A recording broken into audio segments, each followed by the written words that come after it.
Previously, we left the Garrison by mooring field in Key West and headed to 3D Boatyard on Stock Island to address some major issues on the boat. One of the biggest being the transom delamination and the hydraulic swim platform that corroded to a state of disrepair. So we removed the hydraulic lift and began to investigate the condition of the transom and discover some rotted wood. Lastly, we take a half day to relax and wander around Key West on the last day of the Keys being closed to tourism. This video picks up that same evening immediately after exploring the town.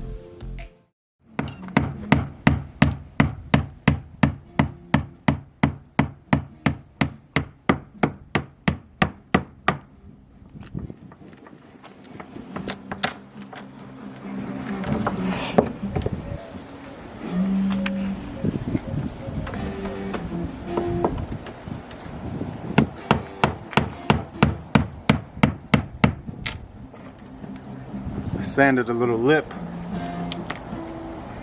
groove going all the way around here so that I could get a chisel in. It's really hard to do down in the engine room. You don't really have the leverage for this, but this would take a few years to get it done this way, so I'll show you how I plan to get it done. We don't have a mic. Does it capture it still? Yep. That's how we're going to do it. Air chisel, air hammer. Same concept. I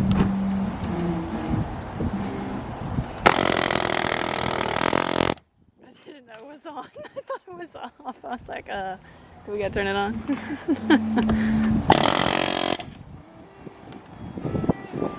Really big chip just came off in a fraction of the time.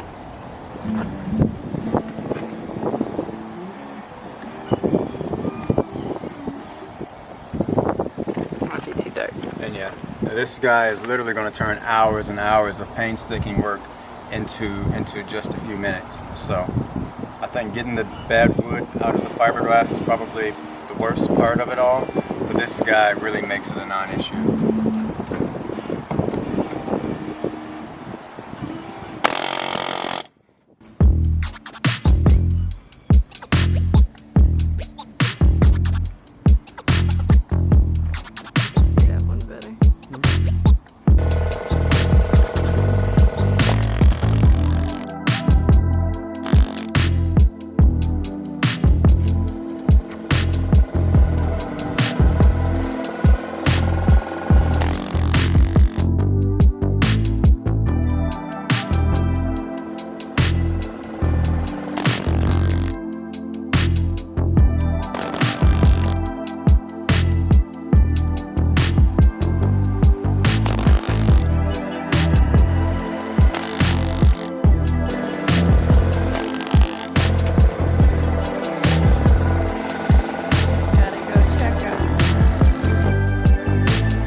I'm pouring out the old wood with signs of water intrusion until I reach the dry wood. The dry wood is well intact, very hard to remove, and splinters a lot. I may have oversold the air chisel a little bit, but it definitely cuts down several long, painful days into an oddly satisfying couple of hours. As you can see, we've definitely come a long way from being nervous about drilling holes in our boat.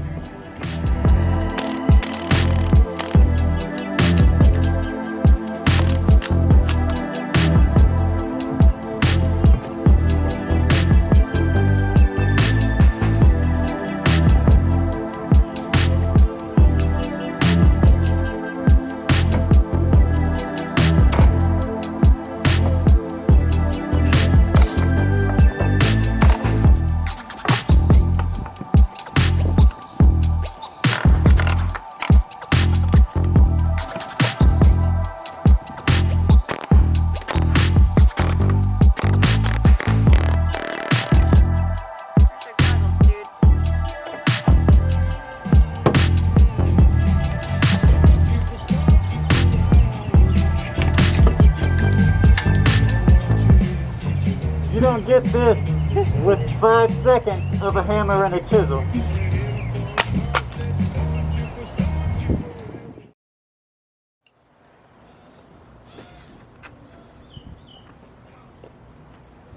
We removed our rub rail and trim to make room for the transom repair inside and out, and in doing so, we discovered it was held on with like 5,000 screws, half of which were stripped and bent going in, and the holes had water coming into them. Thankfully, the backing for the rub rail is separate from the transom structure, otherwise this entire transom would be soft and moist. But take note, Sea-Ray owners, if your transom trim support on the inside is anything like mine, then the interior backing is rotting and may need to be drilled and filled with epoxy from the inside. I don't think it's worth completely gutting and replacing.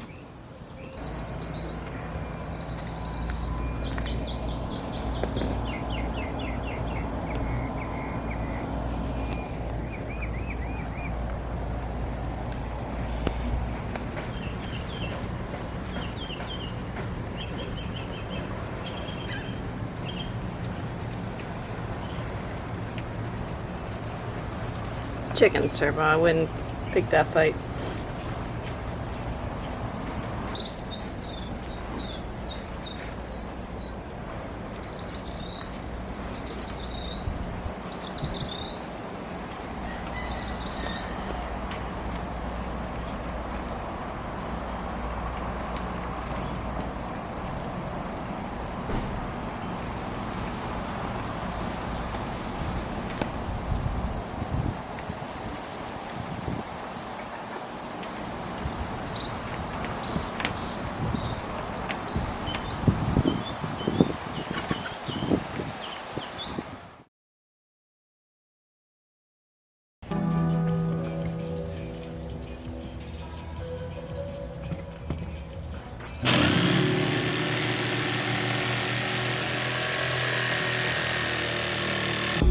While he continues to destroy our transom, I begin removing and polishing our rub rail trim, as well as replacing the pieces that were beat to all hell.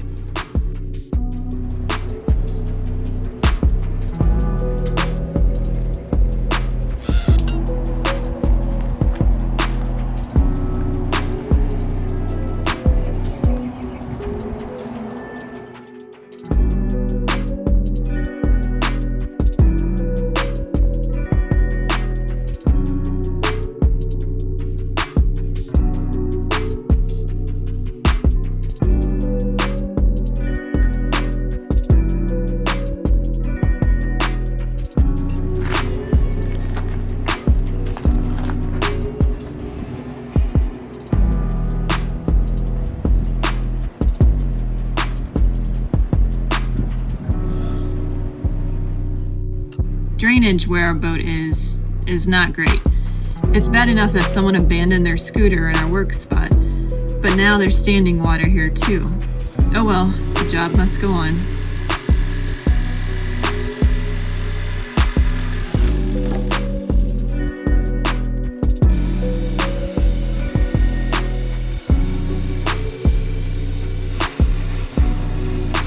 This is Will grinding down the transom inside and out before fiberglass, and sealing the transom hardwood pieces with epoxy prior to fiberglassing them in. Meanwhile, I began sanding the swim platform to be repaired and painted.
Hi, Rivik.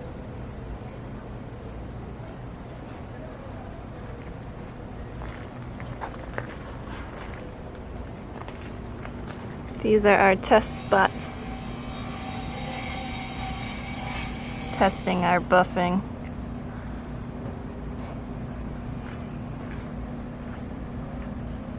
Need to order some more things, but we'll get it right.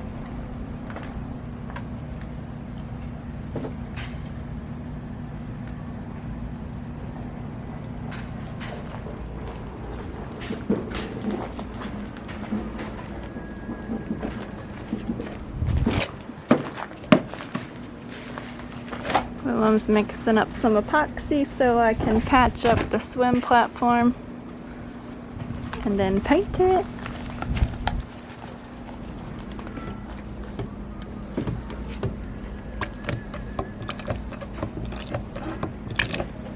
Whoa, not good.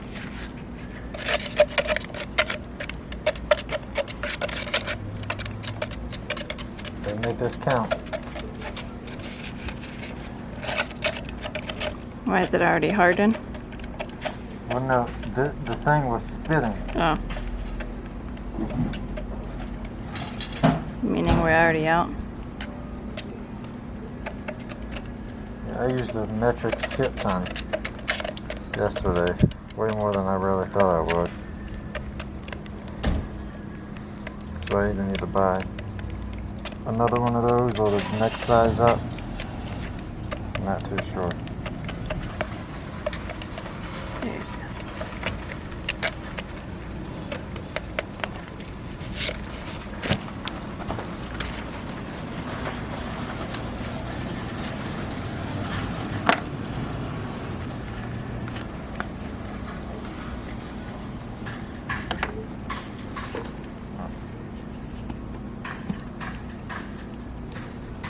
Oops. Mm. Why are you clumping like that?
After watching us go to town on our boat for weeks and weeks as I was glassing the old generator through-haul hole closed, one of the contractors at the Boatyard curiously came over and asked where I learned to do all the fiberglass work at.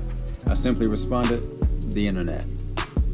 A lot of the things we did during our time here, it was our first time doing it. We learned a lot during the process, and we saved a lot by doing it ourselves. You could easily buy a brand new car outright with the money we saved by doing our own work.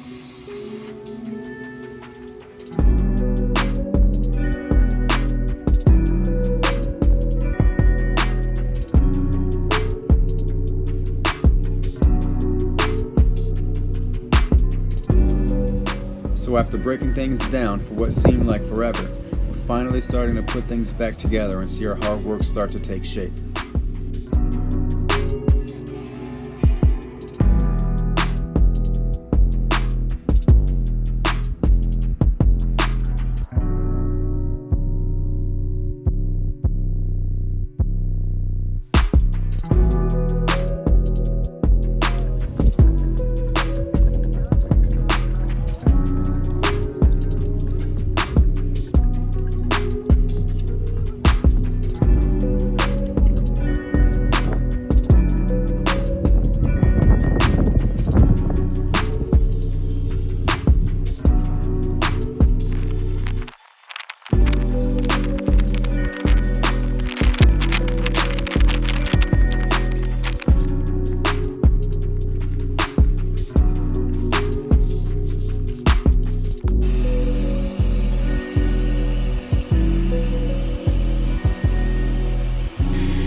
To be buffing right now.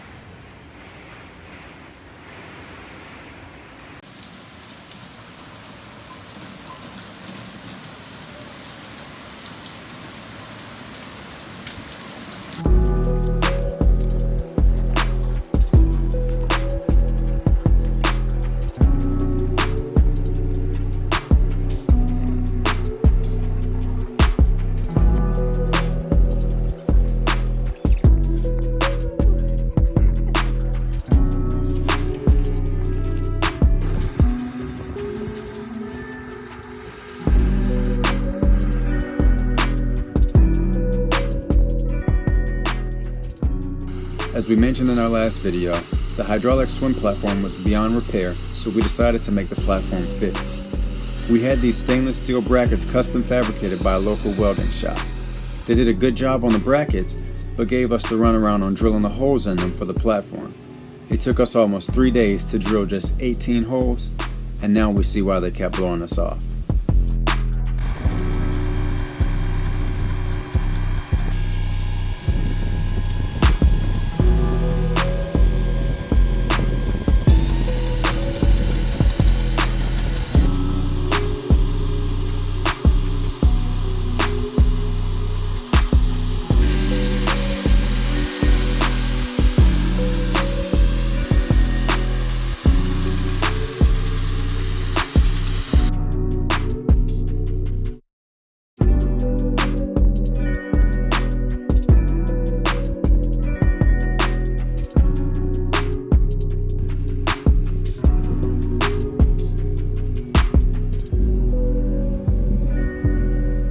Lucky us, when we went to drill the holes in the platform, we discovered the stringers were also made of stainless steel, so there went a couple more days of tirelessly drilling more holes. We'll put a mat on the end of the platform right there. Whoa. Whoop. You're gonna do a happy dance? No. Okay. I don't trust it yet.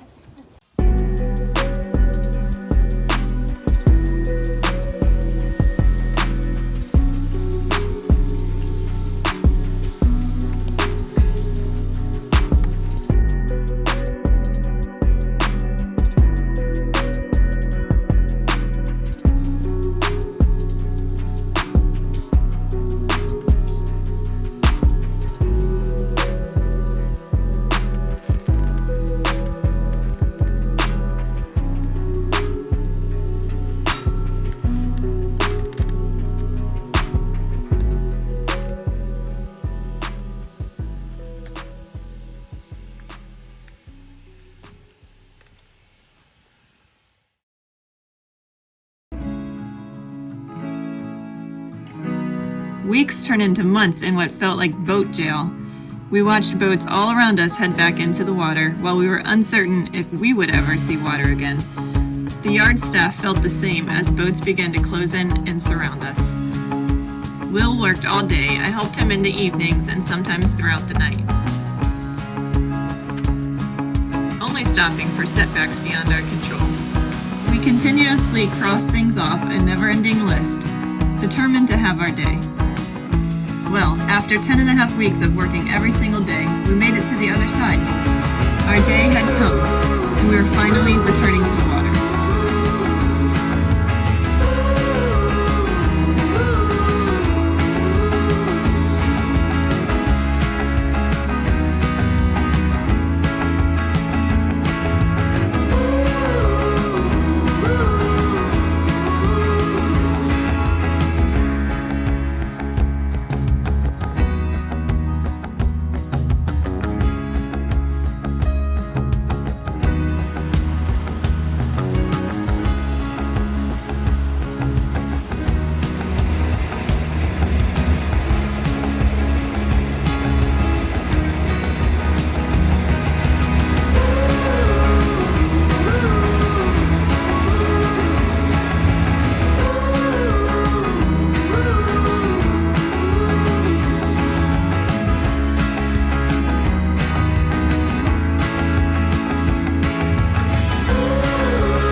Coming up next, we leave Stock Island Marina and head to the last place on Earth we'd ever want to be, back at the Boatyard, in the same exact spot we just left 2 days ago, for yet another major fiberglass job.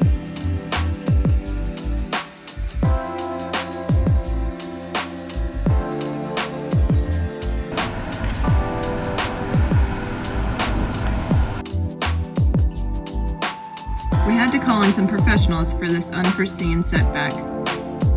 You don't want to miss this one, so hit that subscribe button and stay informed on our latest video releases.